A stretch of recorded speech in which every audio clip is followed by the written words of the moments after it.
Le laboratoire GeoAzur de Sophie Antipolis surveille les mouvements de la Terre et le tremblement au large de Nice cette semaine a été enregistré ici avec une magnitude de 3,6 sur l'échelle de Richter, qui en compte 9. Il y a des centaines de petits tremblements sous la terre, sous la mer dans notre région chaque année. Leur origine est complexe, mais c'est essentiellement parce que le continent africain est en train de remonter doucement et de passer sous le sud de la France, l'Italie et la Grèce. La plaque africaine, en fait, se rapproche de l'ordre du centimètre par an de cette plaque eurasiatique. Cette convergence fait que les roches sont déformées, et quand elles ne peuvent plus supporter cette déformation, elles rompent, et lors de la rupture, il y a une émission de vibrations qui arrive au niveau du sol, et ce sont les séismes. Lors d'un tremblement de terre, les constructions sur les collines sont fragilisées car les ondes s'amplifient vers la hauteur.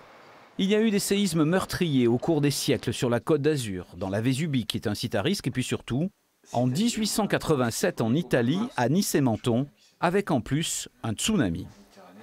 Le risque de tsunami, c'était justement l'objectif de la sensibilisation cette semaine au collège Capron de Cannes, dans un programme mené par l'UNESCO.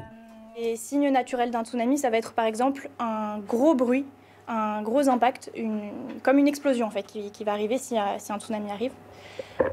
Ensuite, la mer va pouvoir se retirer. Se retirer sur des dizaines de mètres avant de revenir en force. En plein été sur la plage, la vague pourrait faire des ravages. Alors, les élèves doivent penser à s'enfuir après les premiers signes.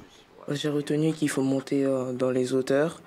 Il faut monter dans les bâtiments, alerter tout le monde, protéger sa famille. Je ne sais pas si un jour ça m'arrive, comment je réagirais, même si je sais qu'il ne faut pas paniquer, mais je sais qu'au fond de moi, je paniquerais un peu quand même. Je prends mes jambes à mon cou, le plus loin possible.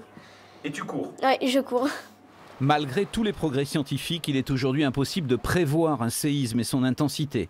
Le prochain dans la région peut avoir lieu demain, dans 10 ans ou dans un siècle.